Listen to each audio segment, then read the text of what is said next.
1968 সালে উত্তরপ্রদেশে জন্মগ্রহণ করেন ওস্তাদ রশিদ আলী খান। ছোট থেকেই বাবার কাছে সুর ও তালের সঙ্গমে নিজের সম্পূর্ণতা দেওয়ার চেষ্টা করে গিয়েছেন রাগের জাদুকর। শাস্ত্রীয় সঙ্গীতের ভিত হলেও বলিউড ও টলিউডের একাধিক সিনেমায় গান গেয়েছেন ওস্তাদ রশিদ খান।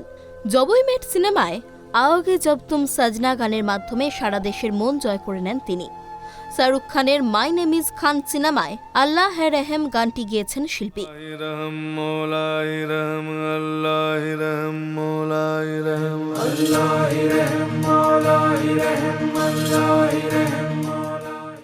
মান্টোর बोल के लब आजाद है, মিতিন মাসির বরসাত সাওয়ান প্রত্যেক গানে শ্রোতাদের মুগ্ধ করেছেন এই শিল্পী।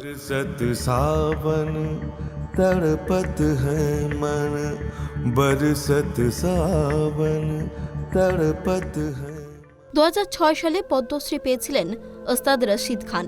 সে বছরই সঙ্গীত নাটক একাডেমি পুরস্কার পান তিনি। দীর্ঘদিন ধরে প্রোস্টেট ক্যান্সারে ভুগছিলেন। তার মধ্যেই একাধিকবার হৃদরোগে আক্রান্ত হন। গত 22 নভেম্বর থেকেই হাসপাতালে ভর্তি ছিলেন তিনি, কিন্তু শেষ রক্ষা হল না।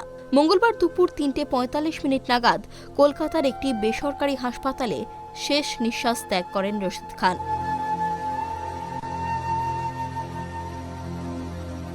শিল্পীকে শেষ শ্রদ্ধা জানাতে রবীন্দ্র সদনে শায়িত রাখা হয় তার দেহ।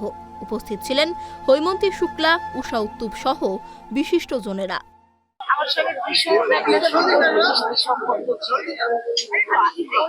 চলে গেল আমাদের ছেড়ে, আর এত মিষ্টি স্বভাবের ছেলে ছিল, কখনো ভাবছি না আমি ওস্তাদ রশিদ খান সেভাবে আমাদের সঙ্গে কোনোদিন বেশি। আর সব থেকে যেটা ভালো লাগতো, কি বাংলা ভালোবাসতো গো। তো একদিন বলছে মেসেজ করতা, তখন বলছে আমি মনে করি।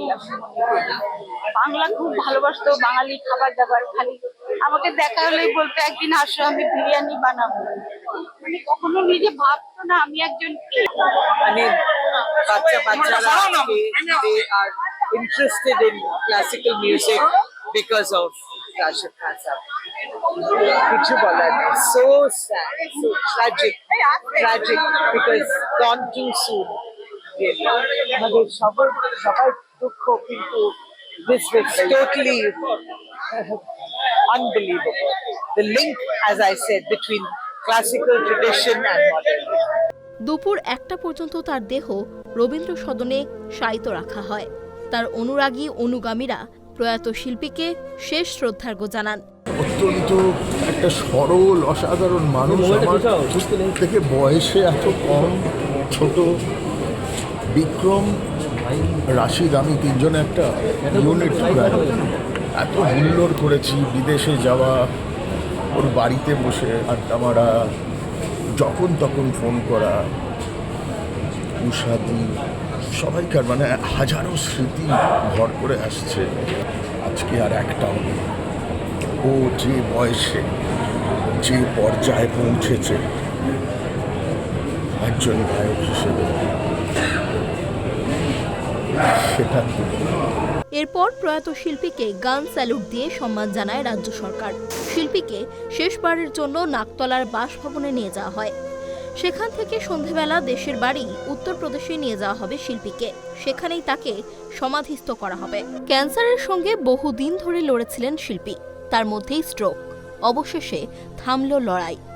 যদিও ওস্তাদ রশিদ খানের মতো শিল্পীদের মৃত্যু নেই, কারণ তারা সুরের আকাশের উজ্জ্বল শুকতারা।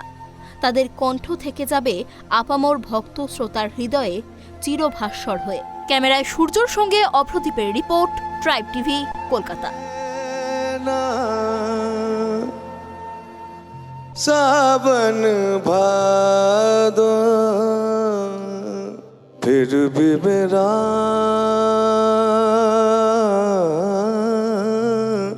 मन प्यासा।